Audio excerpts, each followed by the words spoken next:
Hello and welcome to my channel. I am George Schlacke, also known as the one and only. Today we're going to talk about cycling safety. It is important for obvious reasons and for some more not so obvious ones. It is spring in the Northern Hemisphere and many places are facing lockdowns and restrictions as we're all trying to curb the spread of a dangerous germ. As a result, many of us can't work out in their usual gyms or participate in their favorite team sports. What's left for a healthy lifestyle and quality exercise? I think you guessed it by now.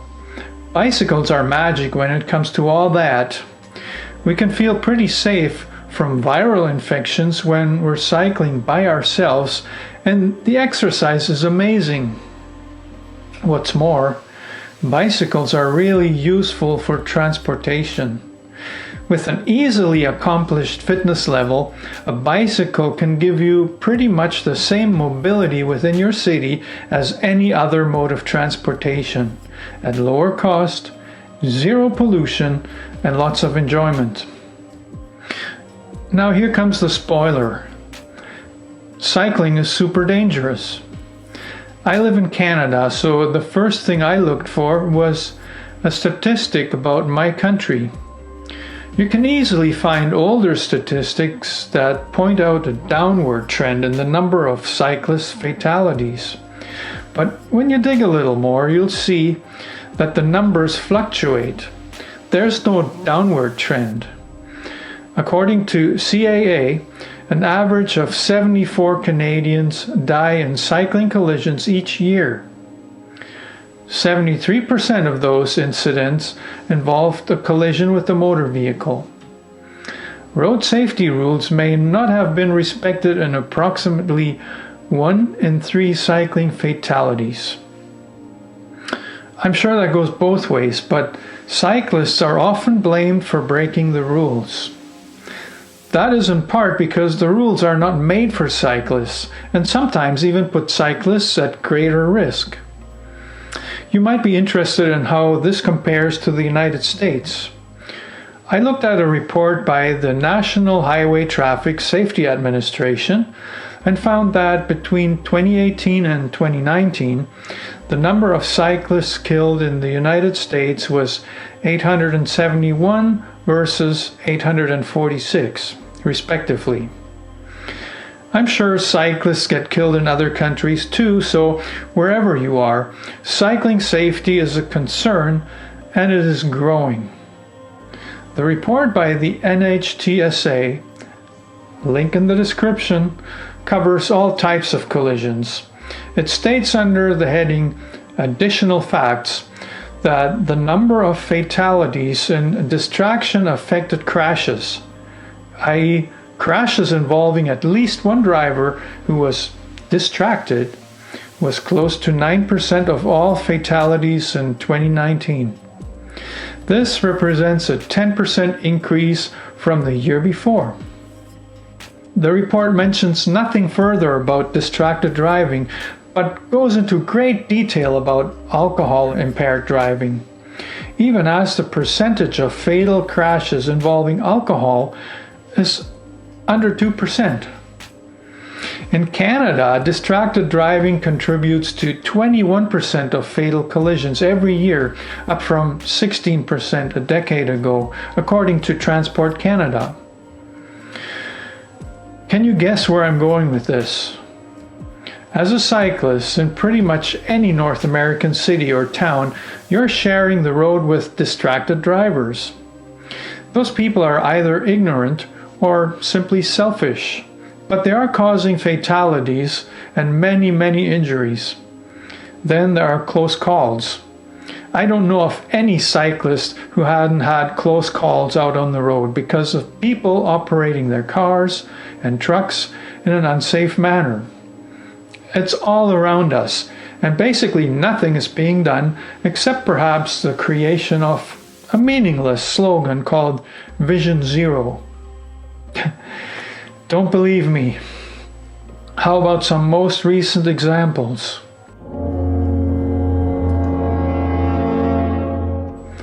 On the morning of August 11th, 2018, a pickup truck driven by a woman hit a group of 15 cyclists who were riding in a formation in the middle of the center lane on the Sherwood Park Freeway near Edmonton. The cyclists were riding in pairs, which is highly visible to motorists and was likely intended that way. They had to ride in the center lane simply because the right lane is a turning lane. How is it possible that a person driving a vehicle that weighs probably more than a ton and has an excess of 200 horsepower does not see 15 cyclists who are doing what they can to be visible from a distance? It seems obvious that this woman was distracted. My immediate guess would be a phone, and that's based on stuff I see every day. Thankfully, no one was killed in that collision. But 5 cyclists were injured, at least one of them severely enough to destroy her life as she had known prior to the crash. Fast forward to October 31st, 2019. The driver of the pickup was found guilty of reckless driving. She received a $2,300 fine and a 3-month license suspension. Hearing about this, I was shocked. The fine is about the price for a new bumper, if that. I wouldn't have felt sorry for her had it been 10 times that amount. What I have even more of a problem with is that she's back on the road. 3 months license suspension? We have a problem in our cities with too many cars on the road. Why don't we get rid of those drivers that have caused serious accidents due to reckless driving? Permanently. North American society is burning more fossil fuels than anywhere else in the world, based on the myth that everyone needs a car for basic transportation. It is expected that everyone over the age of 16 has some form of driver's license and that it is commonly used for ID as well. For the past 15 years or so, pretty much every adult also has a so-called smartphone, and too many are using it when they clearly shouldn't.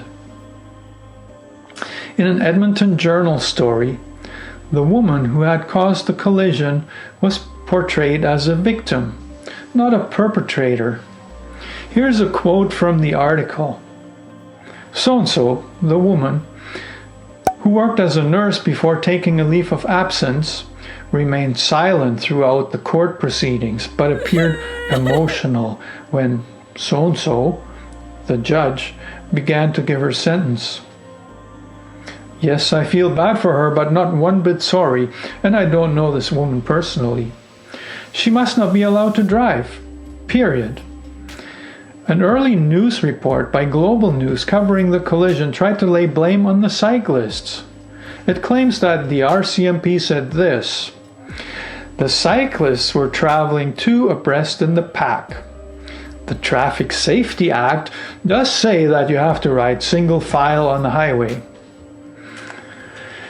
That leads me to this Highway Traffic Act we're supposed to abide by, but that fails to recognize cyclists as vulnerable road users. Instead, it states that a person who is operating a cycle on a highway has all the rights and is subject to all the duties of a person driving a motor vehicle. I see a clear contradiction between what the RCMP supposedly said and this Highway Traffic Act. Unfortunately, this accident is not unique. In December of 2020, 5 cyclists were killed instantly in Arizona when a truck driven by a man who had methamphetamines in his system plowed into a group of cyclists that was on a 130-mile group ride. Here are some more recent examples. March 31st, Leduc County, Alberta. 56-year-old woman riding Highway 623 near Range Road 245 when she was struck and killed by a truck that was traveling in the same direction. March 23, 2021, Hamilton, Ontario. A 47-year-old rider from Stony Creek was traveling southbound on Eastport near the Burlington Lift Bridge just before 6:30 p.m. At the same time, a 30-year-old Hamilton man was driving southbound in the car and hit him due to circumstances still under investigation.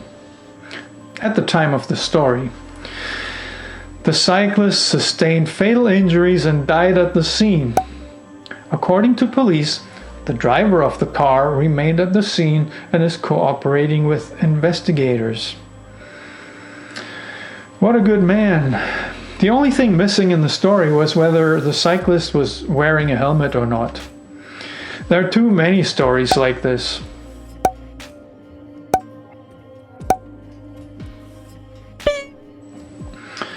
I need to say a few words about helmets here too.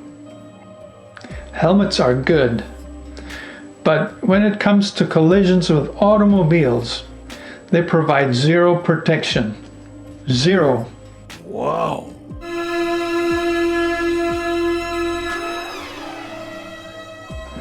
Wear your helmet if you think you might fall off your bike because of some freak mishap.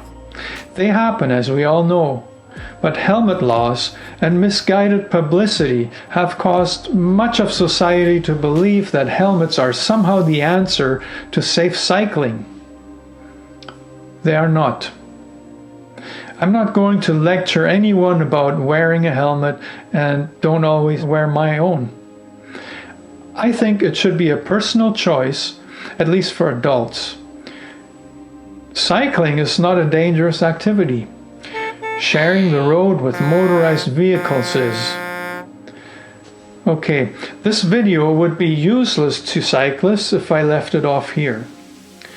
While cycling on roads will not be perfectly safe for the foreseeable future, there's a lot we can do as cyclists to protect ourselves.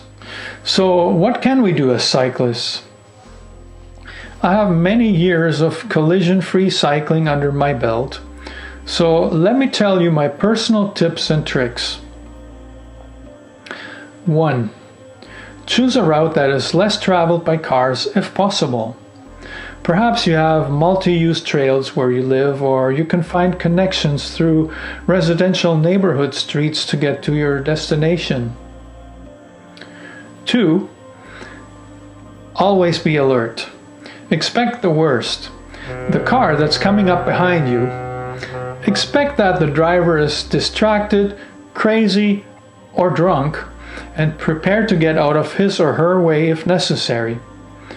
This can seem stressful at first, but you'll get used to it and it can save your life. 3. When traveling on the highway, use a mirror or your ears to monitor traffic around you. Some will say take the entire lane. Honestly, I take the shoulder unless it's really crappy.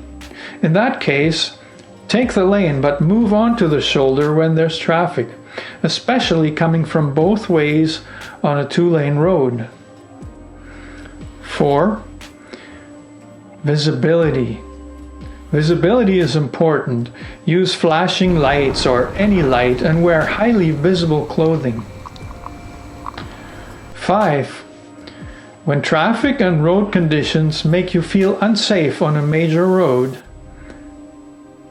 use the sidewalk wherever possible until you can get off that road. I once had to pay a $100 ticket for that because it's illegal in Edmonton, but still ride that same sidewalk on rare occasions when conditions are unsafe. 6. Be especially careful and alert at turns and intersections. Often cars will cut into your path because they underestimate your speed. Sometimes they're just plain ignorant. This happens even when you're in a bike lane. Never take your right-of-way for granted.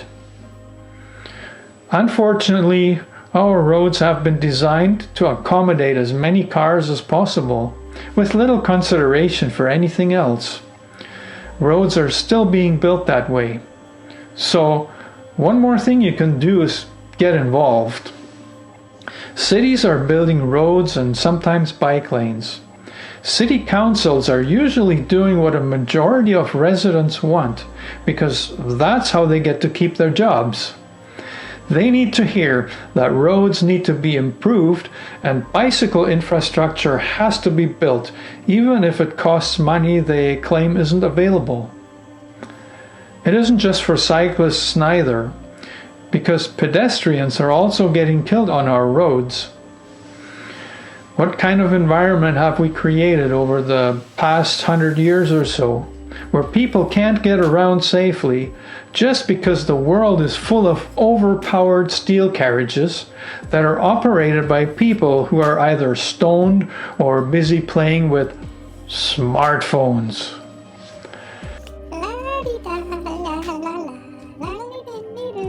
And yeah, why not demand stiffer penalties for those who choose to do that kind of thing? There needs to be consequences for putting people at risk. The woman who almost killed a group of cyclists in Sherwood Park is likely back on the road driving. Even if she's learned her lesson, I wouldn't want her anywhere near me when I'm on my bike. So much for my rant. Cycling is awesome. Did you know that statistics actually show that fatalities among cyclists go down the more people are cycling? While over 100 cyclists get killed in the Netherlands in an average year, the numbers seem much lower when compared to the total number of kilometers traveled by bike. Per billion kilometers of bicycle travel, there are 14.6 fatalities in the Netherlands. Only 10.8 in Denmark.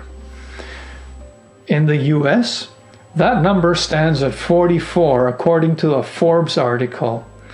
Link in the description. Please don't be scared away from cycling, but take all the precautions you possibly can. It becomes second nature after a while.